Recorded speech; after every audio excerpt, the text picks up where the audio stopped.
What do couples come to you with? There's things that happen in communication where if we don't resolve it or repair from it, we sort of take away negative beliefs about the other person. And so we kind of are sweeping things under the rug.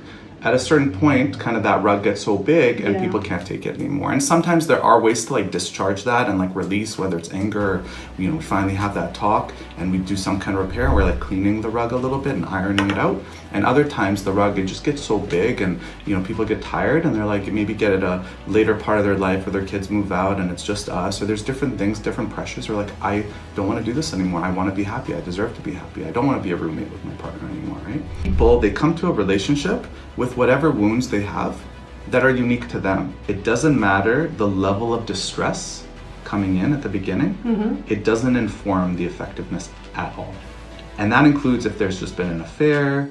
It includes all of that, right? So are you trying to tell me that trust can be rebuilt with EFT? Absolutely, absolutely.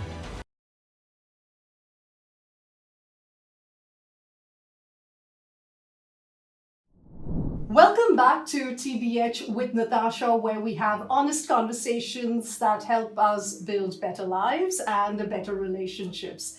And today we have the pleasure of having on the show OFIR Vaisman. He is a clinical director at OFIR Counseling and an emotionally focused couples therapist. What is that? We're going to find out during the show. You're with me, Natasha, and thank you for joining us on TBH with Natasha. A very, very warm welcome to the show, OFIR. Thank you. Thank you for having me and thank you for the introduction.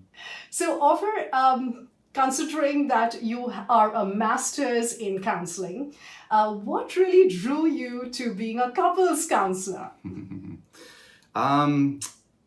I've got like a very short answer I give some people, and I've got kind of like the real answer, the real deep one. I'll give you a short version of the deep one. Hold it right there. I think I prefer the real one. The real one, yeah, I know. They're both real, but one is just a little bit more like the real deeper reason. So I got out of a really abusive relationship in the end of 2006. It was about a year and a half old.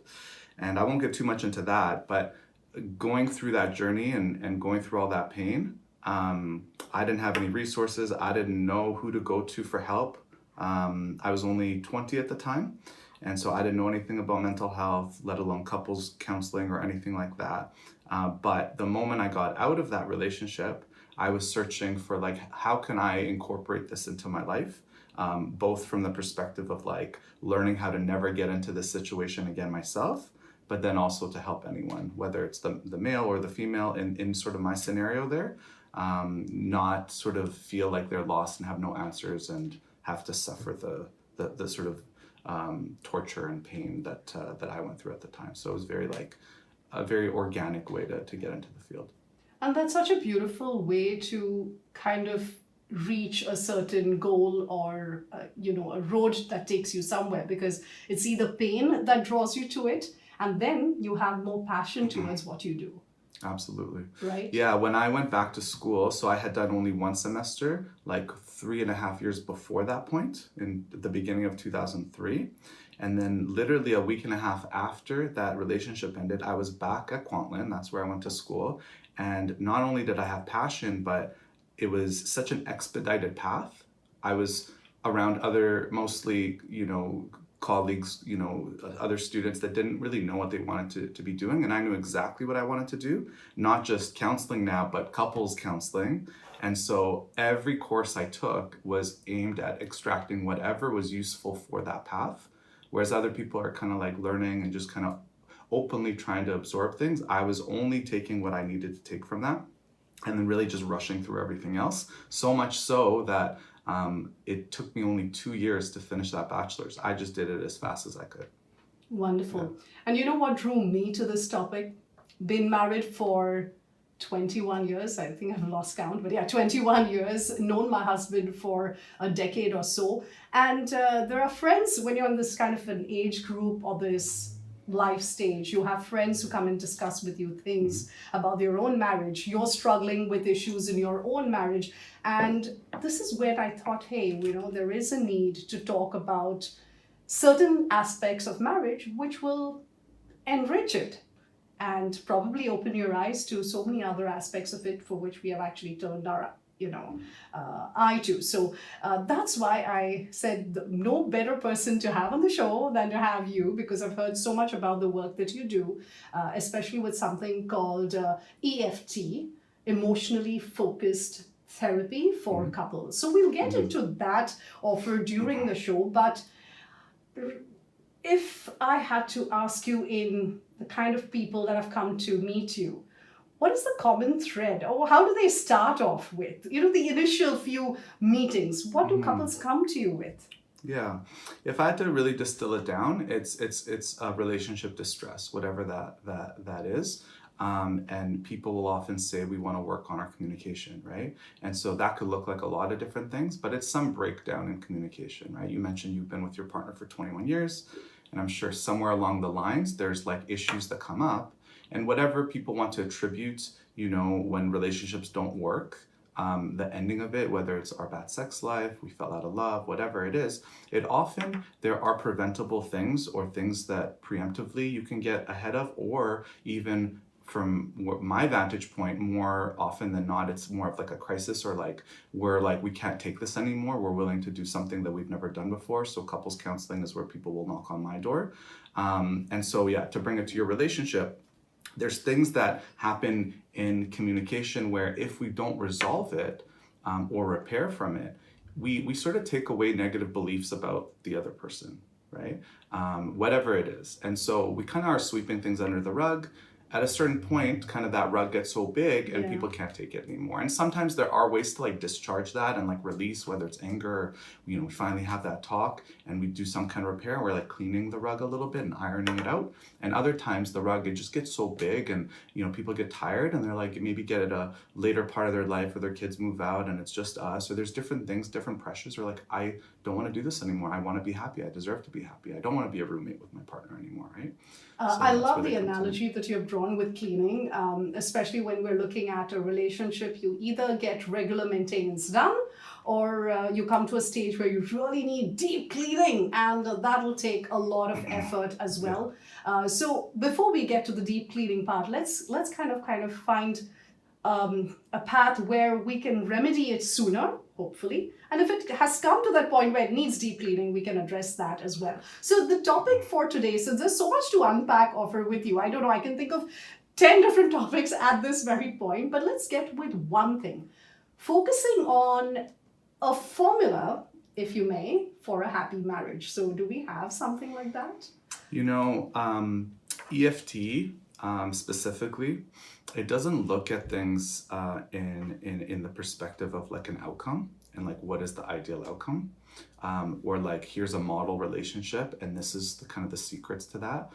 There is another model called the Gottman model, and they do, right? And what they're doing is reverse engineering like happy couples. No different than like a Tony Robbins will look at like, here's a successful person in this kind of business. Look at their attributes. What did they do in the day of the life, and try to apply that for yourself. And I think that's helpful, but for the deep cleaning analogy, it can only go so far. The reason for that, and this is sort of like perspective that I have and EFT would have, is people, they come to a relationship with whatever wounds they have that are unique to them, right? So you got, to use more analogies, you've got I like to use this baking analogy, right? You've got this one ingredient that you use for the pie. And that's one person, their DNA, their upbringing, their wounds, everything that they bring to the table the moment they meet their partner. You've got the other person, right? And inevitably, like gravity, like a mathematical equation, the outcome of baking that recipe is what it is. It's like in chemistry or like in a baking recipe, it's like very fine-tuned, right? And whatever cycle, meaning their communication, their dynamic, is already pre-written in the stars, so to speak.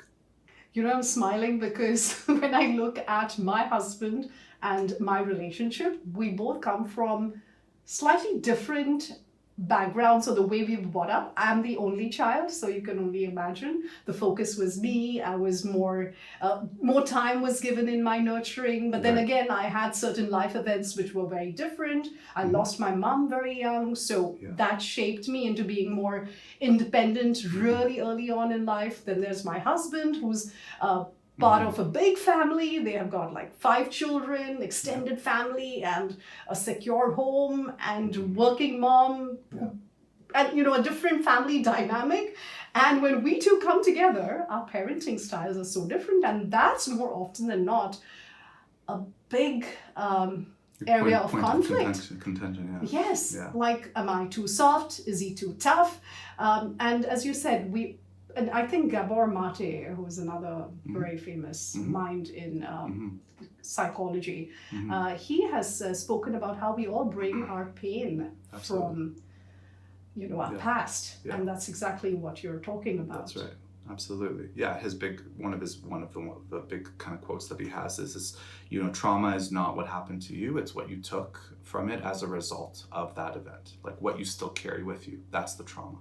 Right? So that I really live by for sure. Yeah. Wow. Yeah. So when couples come to you and they're saying, okay, what are the kind of issues that they're having? So one is breakdown of communication, you mentioned.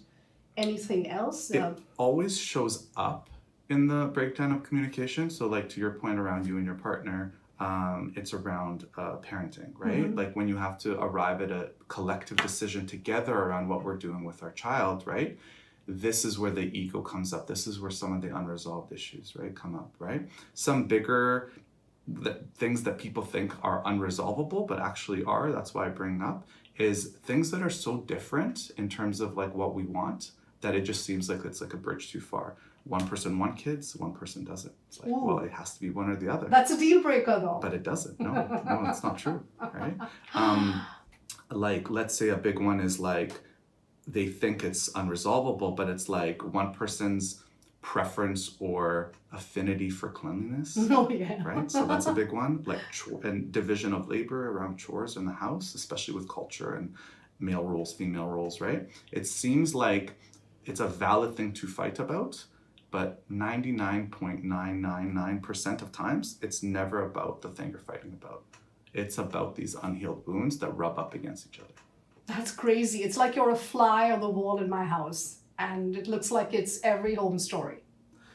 Yeah. And I think part of the reason for that is you can have 50 different fights about 50 different completely seemingly different things.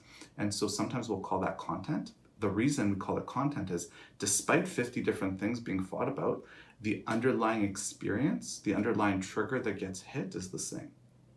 So you might be and people will say, we're having the same fight for 50 years, right? And why are we having the same fight is that piece is still unresolved. I'm still not heard about that piece. And that's where EFT comes in. That's where I come in. That's where, like, any kind of experiential couples counseling comes in. So EFT is one example of that, yeah. Okay, we'll delve more into how EFT can help couples, but if we had to look at some certain rules or formulas, just for today's show, could you kind of enumerate? I've heard of these 555 rule, 777 rule. Yeah.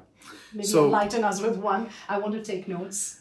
And I'm gonna stick to, we don't want to have rules. Oh, okay. The reason we don't want to have hard and fast rules. The reason is, and some of them sound great. Let's have a weekly date night, right? Like, it sounds great. I've heard that. Yeah. Or like, one partner will say, hey, give us something to read. And so I'll give them something to read. Well, again, the EFT is very attachment theory based. So the pursuer, the anxious attached person is going to read that book and then they're going to say, hey, they're going to come next session and they're going to say, hey, I read the book and he didn't read the book. Right. I set the date night. Now it's just another piece of content to fight about. Ouch. Right? Do you see that? Yeah. So if you want some kind of like rule-based or an ideal relationship, it's one in which you are open to be yourself and you're reinforced for that person by your partner. Meaning, things that are hard for you to share, whether it's certain emotions, right? It's called emotionally focused therapy for a reason. Another word for emotion is just truth or experience. Right. Right? They're just the same thing. What is the truth? What is your real primary experience? Oftentimes, we don't feel safe to share that experience, right? Again, because of old wounds, when we naturally as babies or as children try to share our real experience, we got rejected and validated for it. And so we learned another indirect way to get our needs met, right? And then that gets carried on to the present relationship. So we share in that way. What we're trying to sort of unlearn or override is, hey, Is your partner the same as your mom, the same as your dad? Are they going to do the same thing that your parents did that created this wound? Most of the time unintentionally. So not blaming or anything like that around the original wound. But if you open your eyes, if you try to share again in that vulnerable way, right, and your partner is there for you, we call that a corrective experience. We're correcting for an old experience with a new one, with that, and that creates healing. That creates safety. That creates deeper connection. That creates that resolution of whatever that underlying thing to those 50 different fights. That's the idea.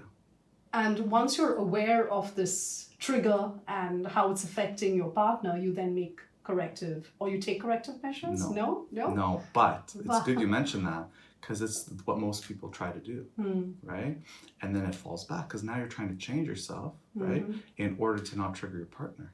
The issue isn't your behavior. The issue isn't, I mean, obviously there's some problematic behavior, but it's not that your behavior is the problem. It's that your behavior is by your partner because of their wound, right? Their wound creates sort of this like sensitivity to certain behavior, loud noises, footsteps, you know, certain words, certain tones, whatever it might be. And their wound sort of projects onto that, and that's what triggers them. So by trying to like tiptoe around it and change your behavior, if something else ends up triggering them, you're going to be like, oh, I'm trying so hard, and it's still doing it, right? So the solution isn't to change your behavior. The solution is for them to take ownership and responsibility over their own wounds and open up those wounds, right? Sometimes I refer to them as like, and I like this analogy, as invisible landmines. No one purposefully walks on a landmine and blows up their leg, right? Right? So that's what a fight is, or that's what a trigger is. This landmine explodes, whatever reaction to the landmine is there. And then the first person's like, oh my God, I didn't know, I didn't mean to do that, right? And they're like, oh, I'm gonna try really hard to avoid these landmines. No, we wanna dismantle, we wanna disarm, we wanna heal these landmines so that next time that behavior is there, it's no longer triggering. That's the goal.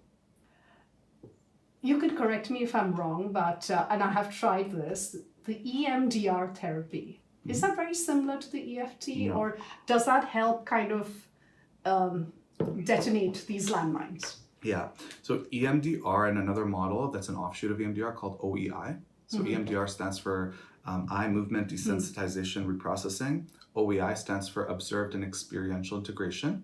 Just big words, you know, the acronyms are easier. They do the same thing as each other, but they're very different from EFT. What they're aimed to do is there's like a, I don't even know if there's a category for these kinds of approaches or models or frameworks, but essentially another way for him, because the creator of OEI, I know him quite well. He's local here. He teaches at Trinity Western. Rick Bradshaw. He's amazing.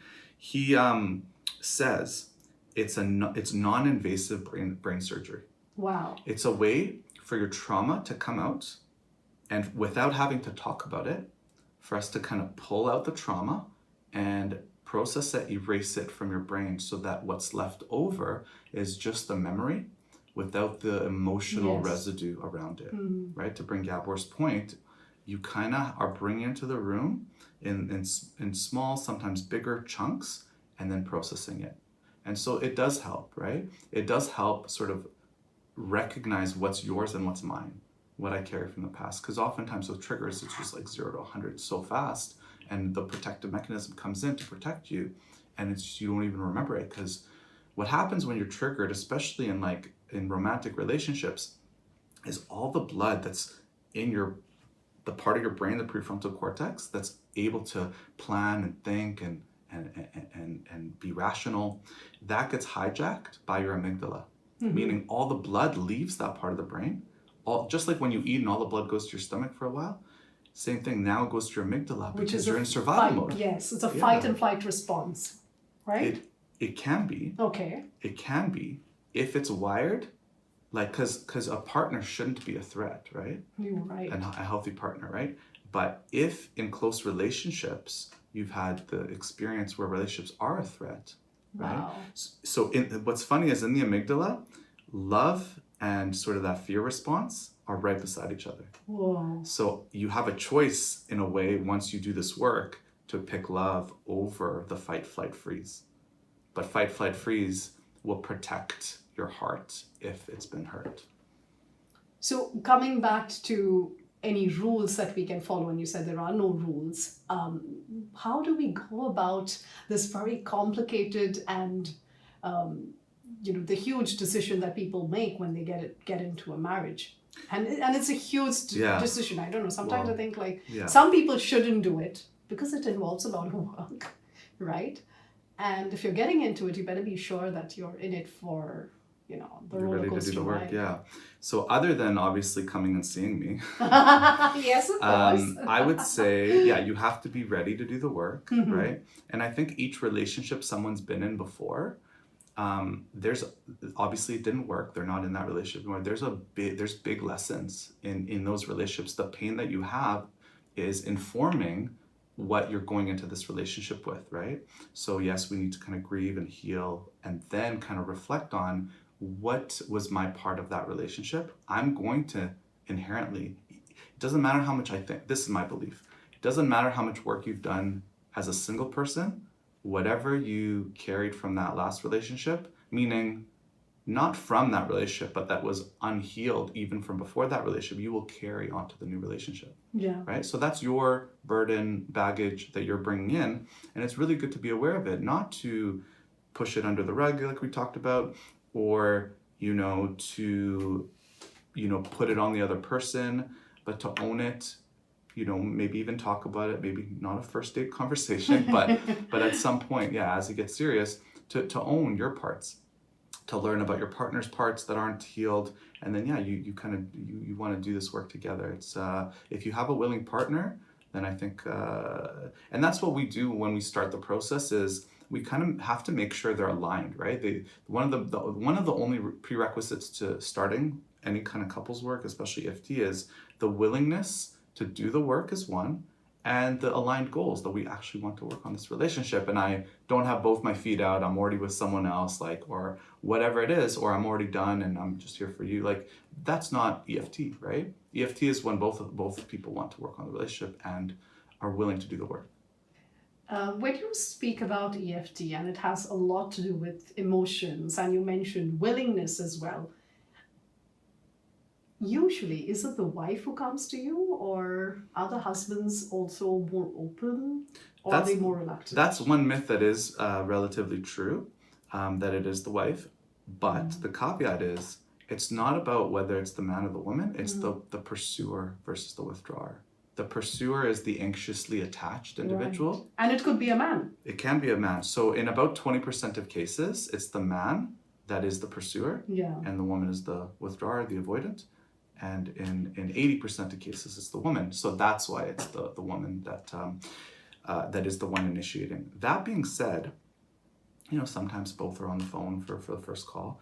And there are times where the avoidant is the one starting, but it's usually because the other person's drawing a line in the sand. They're just done. Right. And then they're like, okay, well, if you want to work on this, fine. I've been asking you for the last 10 years. Now I'm done. Now they're like, okay, I'm willing to do anything. And then so sometimes in those cases, it's the avoidant, which is usually the male in that case. So my one question here is, when should couples really come to you? And the second part of the question is, have relationships been saved even when it needed deep cleaning? You're like, oh my God, this is going to end. We're going to end. It's going to end in divorce. The big D word. The second one's really easy to answer, so I'll start there. And it's an absolute yes.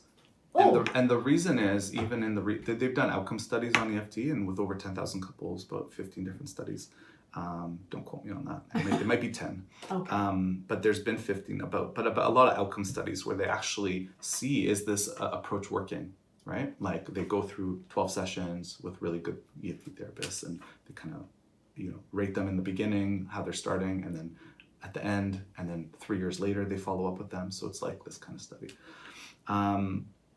And interestingly enough, the reason I bring up the studies is because it's not just my experience. This is with 10,000 couples, right?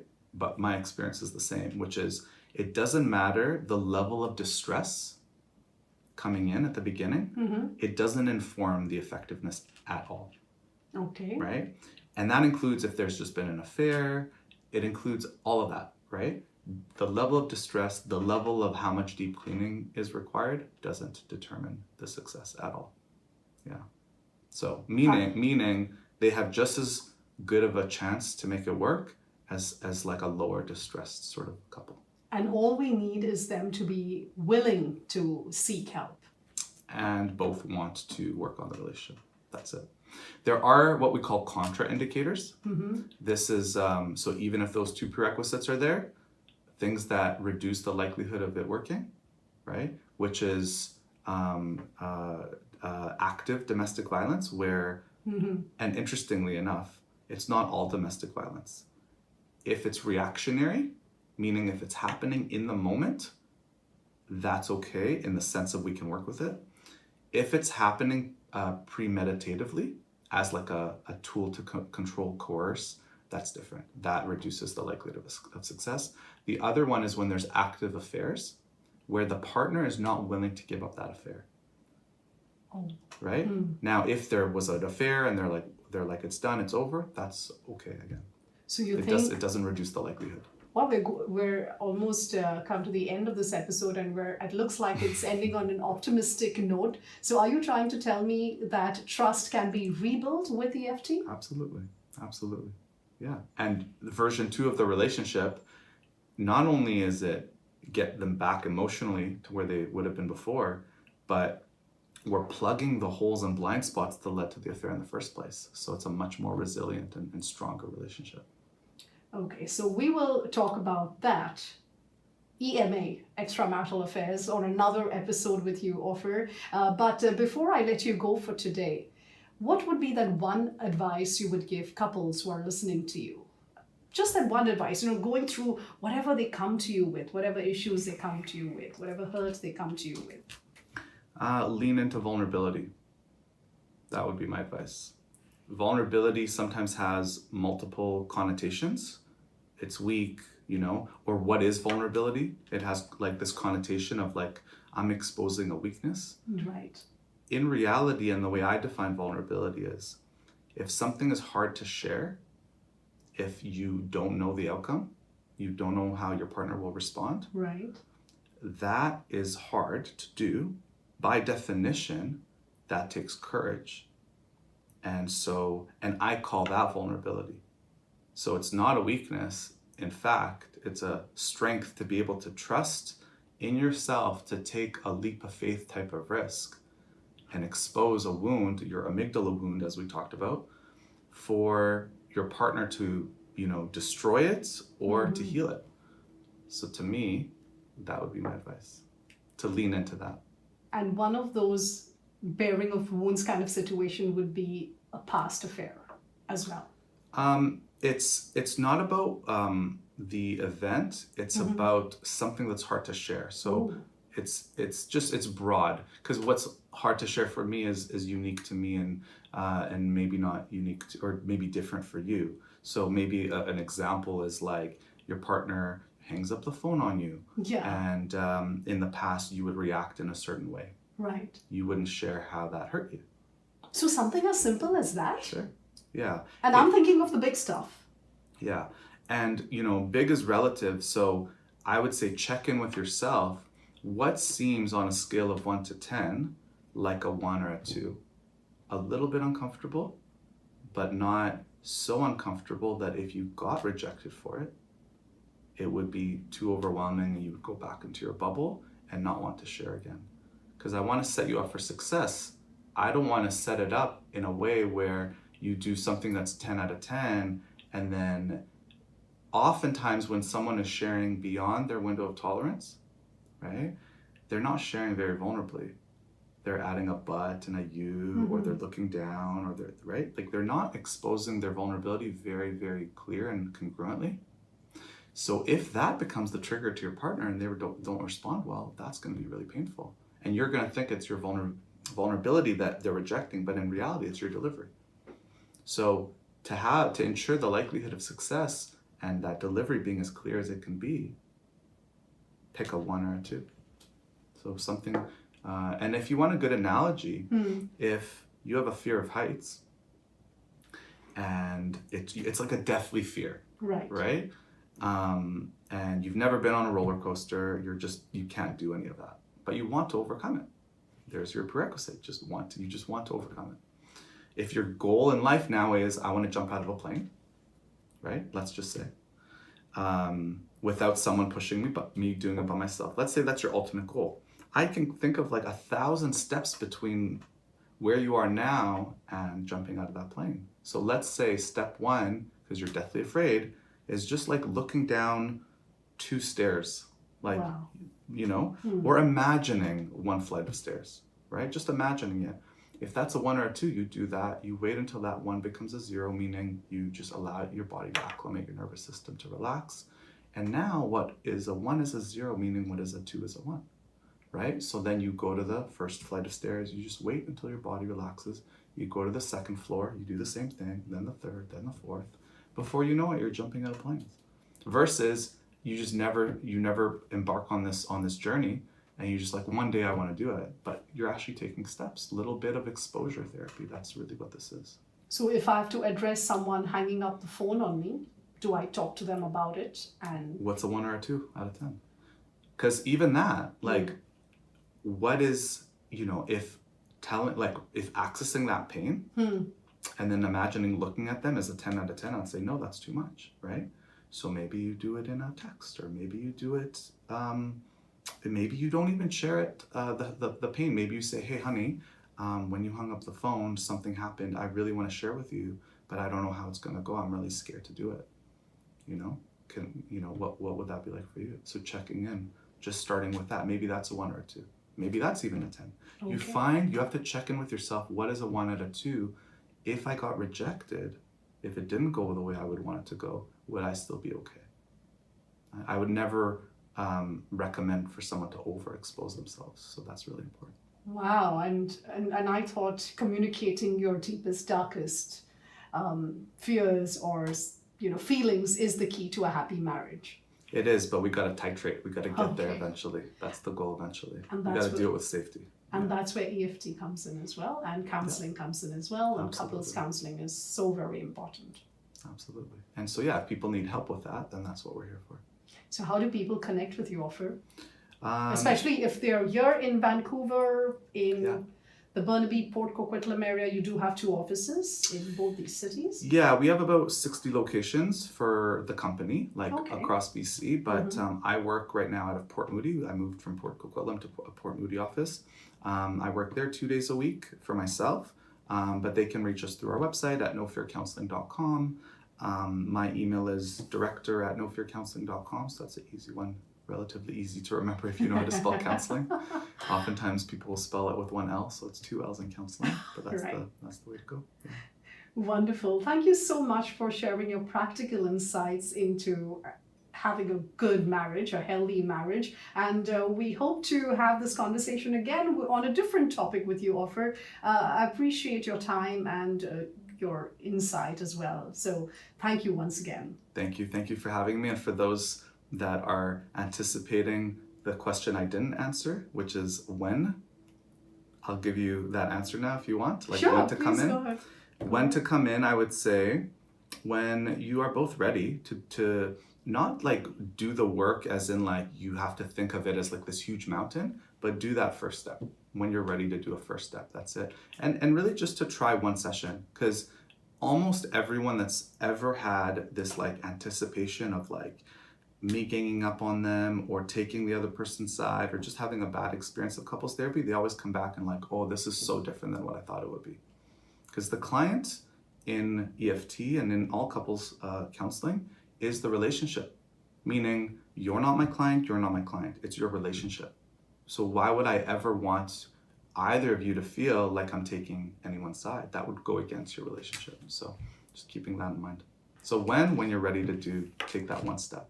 Wonderful. And on that very positive note, if today's conversation sparked something for you, do share it with someone who needs to hear this. This is TBH with Natasha, where honest conversations happen right here. Thank you for being with us.